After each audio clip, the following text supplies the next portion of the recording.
नाम ही ले लेता हूँ। जिस समय वहां पहुंचे तथागत इतने लोगों से घिरे थे कि कितनी ही देर में उनके पास नहीं जा पाए। इस बीच कितनी बार वहां से उठाने को हुए, परंतु उठने का साहस नहीं कर सके।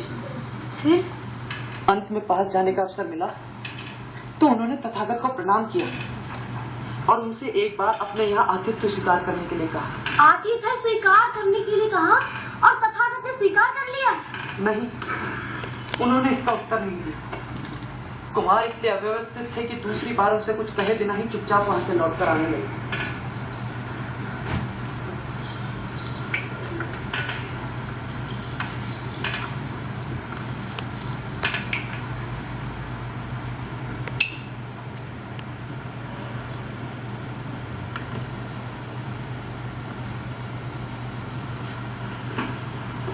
और उसके बाद?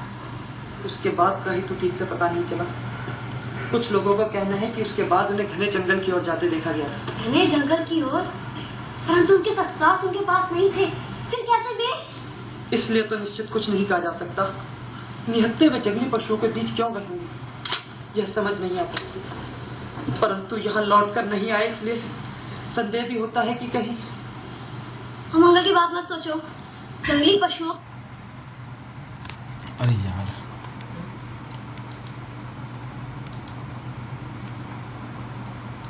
ये तो अच्छा चलता था यार। रुक गया।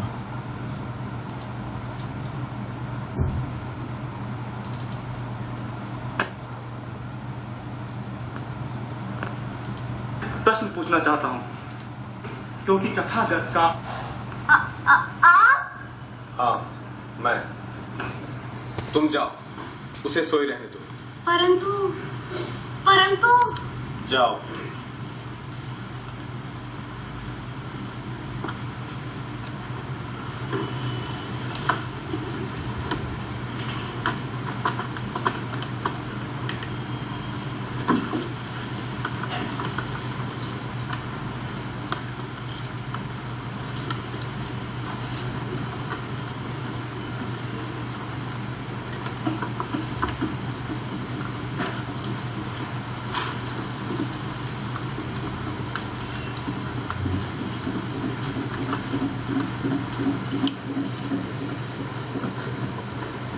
यह है मेरा घर, मेरी पत्नी का कक्ष।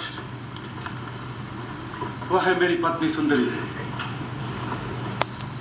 देख रहा हूं, स्थान सुंदर है, कक्ष अति सुंदर। बस इतना ही? स्थान के अतिरिक्त और भी बहुत कुछ है यहाँ, यह नहीं देख पा रहे। संभवतः इसे देखने के लिए जो दृष्टि चाहिए वह दृष्टि तुम्हारे पास नहीं। तुम्हें यह कहने में सुख मिल रहा है तो मैं तुम्हें उससे वंचित नहीं करना चाहूंगा।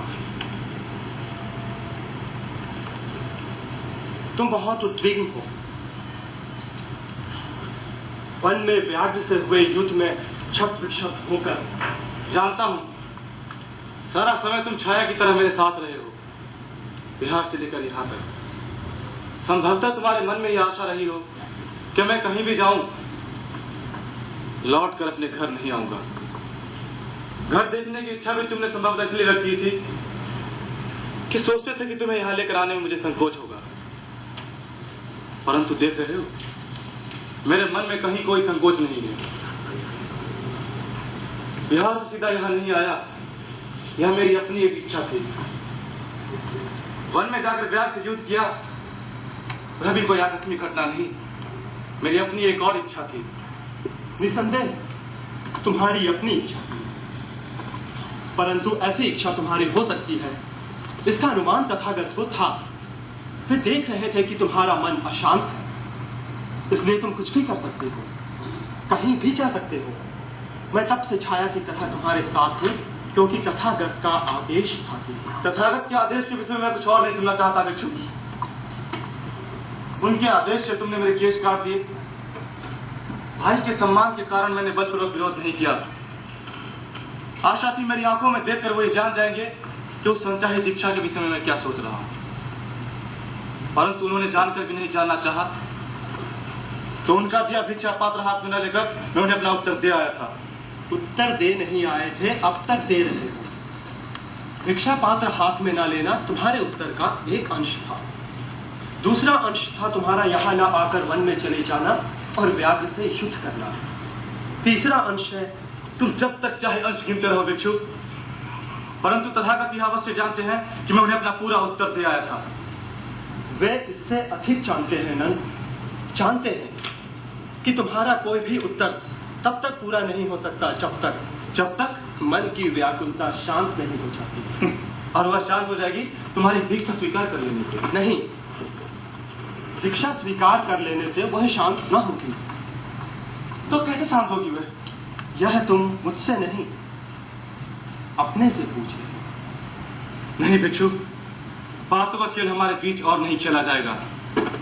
स्वर्ग और नरक, वैराग्य और विवेक, शील और संयम, आर्य सत्य और स्मृति, जानता हूं वाणी से तुम मुझे किस ओर ले जाना चाहते हो, परंतु वह दिशा मेरी नहीं है, कदापि नहीं है।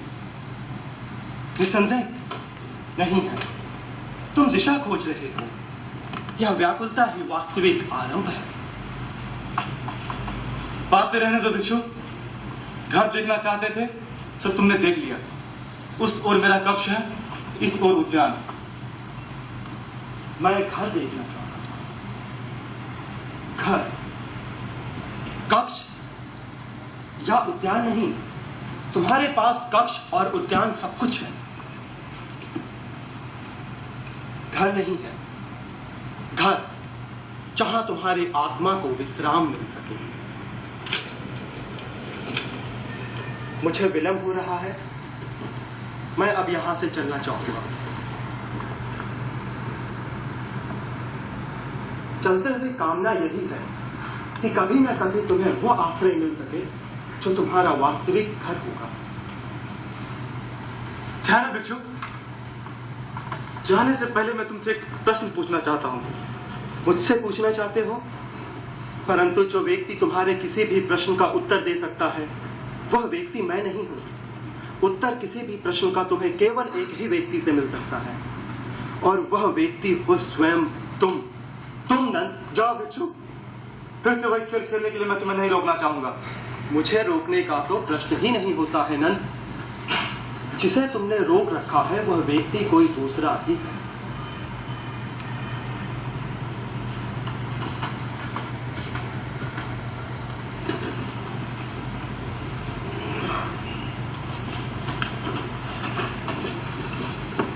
बातों को उलझाते क्यों हो भिक्षु? कौन है वह व्यक्ति?